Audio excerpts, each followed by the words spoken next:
दोस्तों स्वागत है आपका आज की बेहद बड़ी और महत्वपूर्ण खबरों में। दोस्तों आपको बता दें आज की बड़ी खबरों में 20 अप्रैल के बाद लॉकडाउन में कुछ राहत, जी हां, लेकिन इन कामों में चुनौतियां बाकी। किन चीजों में आएगी दिक्कतें और किन चीजों में मिल जाएगी छूट, जानेंगे विस्तार से। बात करें अगली बड़ी खबर की, जी हां, अगर आपका इस बैंक में खाता है तो आपके लिए बड़ी खबर आ रही है, जानेंगे विस्तार से। इसके अलावा आपको बता दें सरकार ने इस योजना के तहत किसानों को दिए 8.31 करोड़ रुपए, मिल चुकी है पहली किस्त। जानिए किन लोगों को मिलेगा इसका फायदा। इसके अलावा इस राज्य में दिया जा रहा है बिना राशन कार्ड के राशन, जी हां, ऐसा कौन सा राज्य है, जानेंगे विस्तार से। अगली बड़ी खबर बात करें तो कोरोना संक्रमण से जुड़ी बड़ी खबर आ रही है, जानेंगे विस्तार से। तो दोस्तों आपको बता दें आज हम आपको इस वीडियो में इन्हीं सभी महत्वपूर्ण खबरों के बारे में बताने वाले हैं। वीडियो को ध्यान से आखिर तक देखते रहिए ताकि आपसे कोई भी जानकारी मिस ना हो। और अगर आप भी चाहते हैं कि भारत में फैली महामारी जल्द खत्म हो जाए तो इस वीडियो को एक लाइक जरूर करें। दोस्तों उससे पहले फटाफट जान लेते हैं चीनी बीमारी की आज की ताजा अपडेट। तो आपको बता दें भारत में अब तक संक्रमित मरीजों की संख्या बढ़ती जा रही है और यह संख्या 1,31,000 से अधिक हो चुकी है। इनमें से 11,000 से अधिक लोगों का भी इलाज चल रहा है, जबकि अधिक मामले सही हो चुके हैं। और आपको बता दें 430 से अधिक लोगों की अब तक मौत हो चुकी है। और बात करें पूरी दुनिया भर की तो अब तक की अपडेट के अनुसार 21,15,000 से अधिक लोग संक्रमित हो चुके हैं। इसके अलावा 1,41,000 से अधिक लोगों की मौत हो चुकी है, जबकि 5,27,000 से अधिक लोग सही हो चुके हैं। दोस्तों हो सकता है जब तक आप यह वीडियो देख रहे हो तब तक यह आंकड़ा और भी बढ़ गया हो। इसी के साथ बढ़ते हैं इस वक्त की अगली बड़ी खबर की तरफ। जी हां, 20 अप्रैल के बाद लॉकडाउन में राहत, लेकिन इन कामों में चुनौतियां बाकी। किन चीजों में आएगी दिक्कतें, जानिए। दोस्तों आपको बता दें इसके अलावा जानेंगे इस योजना में लोगों को मिल गई पहली किस्त। जी हां, देश भर में 14 अप्रैल के बाद अब दूसरा लॉकडाउन जारी है जो आने वाली 3 मई को खत्म होगा, लेकिन इससे पहले सरकार की तरफ से कुछ सेक्टर्स को राहत दी गई है। जी हां, आपको बता दें 20 अप्रैल के बाद कुछ इलाकों में कई सेक्टर्स को लॉकडाउन में छूट दी जाएगी, जो इकोनॉमी को बूस्ट करने के लिए उठाया गया एक कदम है। जी हां, क्विंट की एक रिपोर्ट के मुताबिक कौन सी वो चुनौतियां होंगी जिनका सामना 20 अप्रैल के बाद करना पड़ सकता है। आपको बता दें कि मजदूरों को वापस लाना बहुत बड़ी चुनौती। जी हां, पिछले लॉकडाउन के दौरान कई कंपनियों ने सिर्फ अपना 5 या 10% तक काम किया, लेकिन इसके बाद केंद्र सरकार और राज्य सरकारों से ट्रांसपोर्टेशन जैसी समस्या को लेकर बात करके जरूरी चीजें बनाने वाली कंपनियों ने अपना काम सही तरीके से शुरू कर दिया है। अब कंपनियां 80% तक प्रोडक्शन कर रही हैं। उन्होंने कहा कि आगे जाकर अगर ऐसा रहता है तो कंपनियां अपना प्रोडक्शन बढ़ा सकती हैं, लेकिन जो इंपोर्ट पर निर्भर करते हैं और उनकी सप्लाई चेन में बाधा आ रही है तो उनको दिक्कत हो सकती है। दूसरा यह है कि कई कंपनियां ट्रकों पर निर्भर करती हैं, उन्हें अपने ड्राइवर वापस बुलाने में वक्त लग सकता है। जी हां, इसके अलावा सबसे बड़ा चैलेंज मजदूरों को वापस लाना है, क्योंकि वो बड़ी संख्या में अपने गांव जा चुके हैं। अगर कंपनियां उन्हें वापस बुला सकते हैं और उन्हें रहने के लिए कंपनी में ही जगह दे सकते हैं तो समस्या सुलझ जाएगी। इसी के साथ बढ़ते हैं अगली बड़ी खबर की तरफ। जी हां, पीएम किसान योजना में 8.31 करोड़ रुपए की पहली किस्त जारी, नहीं मिले रुपए तो करें ये काम। दोस्तों आपको बता दें देश इस वक्त कोरोना संक्रमण की चपेट में है।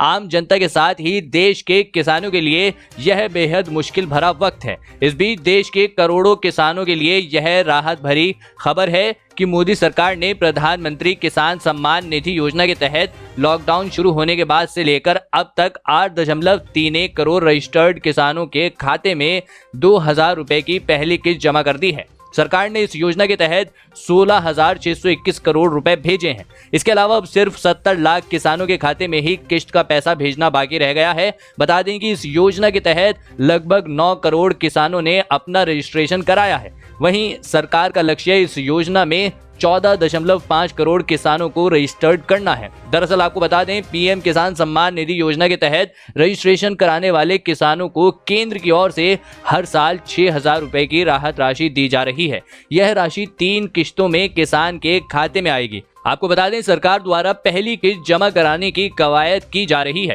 जो अंतिम दौर में पहुंच चुकी है। 2,000 रुपए की 3 किस्तों में यह राशि खाते में जमा की जाएगी। आपको बता दें केंद्र सरकार की इस योजना का लाभ लेने के लिए स्कीम के तहत रजिस्ट्रेशन कराने के साथ ही किसानों द्वारा रजिस्टर्ड कराए गए बैंक खाते और आधार कार्ड का लिंक होना भी जरूरी है। अगर ऐसा नहीं हुआ तो उनके खाते में यह राशि जमा नहीं हो सकेगी। इसी के साथ बढ़ते हैं अगली बड़ी खबर की तरफ। जी हाँ, छत्तीसगढ़ में बिना राशन कार्ड भी दिया जा रहा है मुफ्त राशन। जी हां, कोरोना वायरस महामारी और लॉकडाउन के इस दौर में छत्तीसगढ़ की बघेल सरकार ने बड़ा ऐलान किया है। सीएम बघेल ने अब उन लाखों लोगों को भी 1 महीने का मुफ्त राशन देने का फैसला किया है जिनके पास राशन कार्ड नहीं है। इससे पहले राज्य के 56 लाख राशन कार्ड धारियों में ज्यादातर को 2 महीने का राशन मुफ्त दिया जा चुका है। आपको बता दें, भूपेश बघेल मुख्यमंत्री छत्तीसगढ़ में हम किसी को भूखा सोने नहीं देंगे। जी हाँ, यह भूपेश बघेल का कहना है। नए राशन कार्ड बनाने का काम युद्ध स्तर पर चल रहा है। छत्तीसगढ़ में जो प्रवासी कामगार आए हैं उन्हें भी परेशान होने की जरूरत नहीं है। उनके खाने और अस्थायी आवास का भी सरकार प्रबंध कर रही है। आप कमेंट करके बताइए आपके यहाँ आपको राशन मिल रहा है या नहीं, कमेंट जरूर करिएगा। जी हाँ, इसी के साथ बढ़ते हैं अगली बड़ी खबर की तरफ। जी हाँ, एसबीआई ग्राहकों के लिए खुशखबरी, एटीएम से पैसे निकालने पर नहीं लगेगा कोई चार्ज। दरअसल आपको बता दें, देश का सबसे बड़ा बैंक भारतीय स्टेट बैंक यानी कि एसबीआई ने सभी एटीएम कार्ड धारकों को बड़ा तोहफा दिया है। एसबीआई ने 30 जून तक फ्री ट्रांजैक्शन की संख्या से अधिक होने पर लगने वाले एटीएम सेवा शुल्क को माफ करने का निर्णय लिया है। बता दें कि 24 मार्च को वित्त मंत्री निर्मला सीतारमण ने घोषणा की थी कि बैंक के ग्राहक द्वारा किसी भी अन्य बैंक के एटीएम से 3 महीने तक यानी 30 जून तक नकद निकासी पर कोई शुल्क नहीं लिया जाएगा। दरअसल आपको बता दें कि बैंक कुछ ही संख्या में एटीएम के फ्री ट्रांजैक्शन हर महीने अपने ग्राहकों को देते हैं, लेकिन जैसे ही फ्री ट्रांजैक्शन खत्म होता है बैंक आगे के ट्रांजैक्शन के लिए पैसा काटने लगता है। ज्यादातर बैंक 5 से 8 फ्री एटीएम ट्रांजैक्शन देते हैं। इसके बाद बैंक चार्ज वसूलता है। एटीएम ट्रांजैक्शन चार्ज की बात करें तो state bank of India saving account पर 8 फ्री ट्रांजैक्शन देता है, जिसमें 3 ट्रांजैक्शन का उपयोग आप दूसरे बैंक के एटीएम के लिए कर सकते हैं। हालांकि छोटे शहरों में एसबीआई 10 ट्रांजैक्शन देता है। इसी के साथ बढ़ते हैं अगली बड़ी खबर की तरफ। जी हाँ, लॉकडाउन ई पास आरोग्य सेतु ऐप पर जल्द मिलेगी ये सुविधा। जानिए कैसे मिलेगा ई पास। दोस्तों आपको बता दें, कोरोना वायरस की रोकथाम के लिए तैयार किए गए भारत सरकार के आरोग्य सेतु का इस्तेमाल करने वाले लोगों के लिए राहत भरी खबर है। इस ऐप के जरिए अब आपको लॉकडाउन का ई पास मिल सकेगा। इस बारे में आरोग्य सेतु ऐप पर नया सेक्शन ई पास जोड़ा गया है। ऐप में दिख रही सूचना के अनुसार जल्द ही इस पर ई पास की सुविधा शुरू होने वाली है।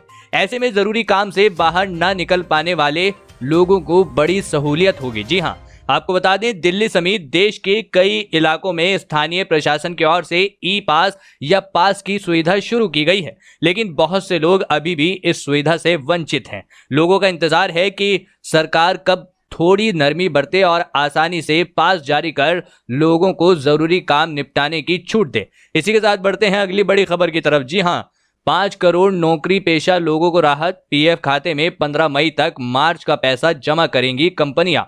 जी हाँ दोस्तों, अगर आप नौकरी पेशा हैं और आपका एम्प्लॉयर सरकार की बताई गई कुछ शर्तों के अंतर्गत आता है तो आपको अगले 3 महीने के लिए अपनी सैलरी के पीएफ खाते के अंशदान की चिंता नहीं करनी होगी।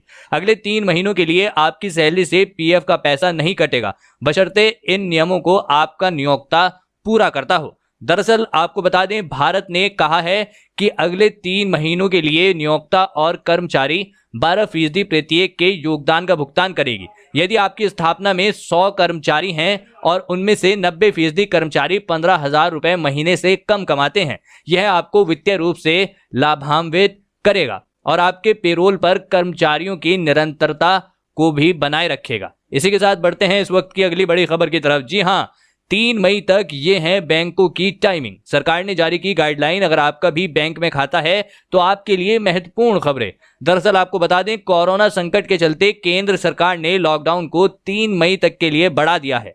प्रधानमंत्री नरेंद्र मोदी ने 14 अप्रैल को लॉकडाउन बढ़ाए जाने की घोषणा की। इसके अगले ही दिन यानी 15 अप्रैल को बैंकिंग सेक्टर को लेकर गाइडलाइन जारी की गई। गाइडलाइन में बैंकिंग कामकाज को लेकर नागरिकों को सूचित किया गया है कि केंद्र ने बैंकों को निर्देश दिया है कि गाइडलाइन में बैंकों की टाइमिंग 24 अप्रैल से 14 अप्रैल यानी लॉकडाउन के पहले फेज में जो थी वही तय की गई है। जी हाँ, बैंक सुबह 10 बजे से शाम 4 बजे तक ऑपरेट होंगे। सरकार ने साफ कर दिया है कि बैंक और बीमा जैसे महत्वपूर्ण वित्तीय सेवाओं से जुड़े काम पहले की तरह चलेंगे। जी हाँ, गृह मंत्रालय की तरफ से यह गाइडलाइन जारी की गई है। गाइडलाइन में कहा गया है कि नकदी और कर्ज सहायता मुहैया कराते रहने के लिए बीमा कंपनियां, बैंक को एटीएम और रिजर्व बैंक ऑफ इंडिया पहले की तरह ही कामकाज करेंगे। इसी के साथ बढ़ते हैं अगली बड़ी खबर की तरफ। जी हाँ, अच्छी खबर, जी हां, आपको बता दें भारत का चीन को करारा जवाब। देश की इन 2 कंपनियों ने शुरू किया एंटीबॉडी रैपिड टेस्ट किट का उत्पादन। दोस्तों दरअसल आपको बता दें देश में बढ़ रहे संक्रमण से लड़ने के लिए भारत की 3 में से 2 कंपनियों ने कोविड-19 की जांच के लिए एंटीबॉडी आधारित रैपिड टेस्ट किट के उत्पादन का काम शुरू कर दिया है। इन दोनों कंपनियों को फार्मास्यूटिकल्स और चिकित्सा उपकरणों के विनिर्माण के लिए national regulatory body central drugs standard control organisation ने लाइसेंस जारी कर दिया है। यह कदम ऐसे समय पर उठाया गया है जब भारत सरकार ने चीन से आरटीके मंगाई थी। बताया जा रहा था कि पहले यह 5 अप्रैल को आने वाली थी, लेकिन बाद में इसकी डिलीवरी 9 अप्रैल तक कर दी गई, पर अभी तक भारत को इसकी डिलीवरी नहीं हुई है। जी हां, 30 मिनट में आ जाती है रिपोर्ट। आपको बता दें आरटी-पीसीआर से संक्रमण का पता लगाने में 5 घंटे लगते हैं, जिसका वर्तमान में उपयोग किया जा रहा है, लेकिन वहीं आरटीके से परिणाम आने में सिर्फ 30 मिनट का समय लगता है। आपको बता दें कंपनी के एक वरिष्ठ अधिकारी ने कहा कि आरटीके के निर्माण के लिए कुछ जरूरी सामग्री अमेरिका से इंपोर्ट की जाती है। वहीं एचएल लाइफ केयर के तकनीकी संचालन के निर्देश ईए सुब्रमण्यम ने बताया कि हमने उत्पादन शुरू कर दिया है, एक दिन में 25,000 किट बनाने की योजना बना रहे हैं। जी हां दोस्तों, ये थी आज की कुछ महत्वपूर्ण खबरें और ताज़ा खबरें भी। उम्मीद करते हैं इससे आपको काफ़ी कुछ महत्वपूर्ण जानकारी मिली होगी। बस इसके बदले में इतना ही चाहते हैं कि आप इस वीडियो को एक लाइक ज़रूर कर दें, साथ ही शेयर भी कर दें, क्योंकि आपका लाइक और शेयर करना ही हमारी मेहनत का फल होता है। धन्यवाद।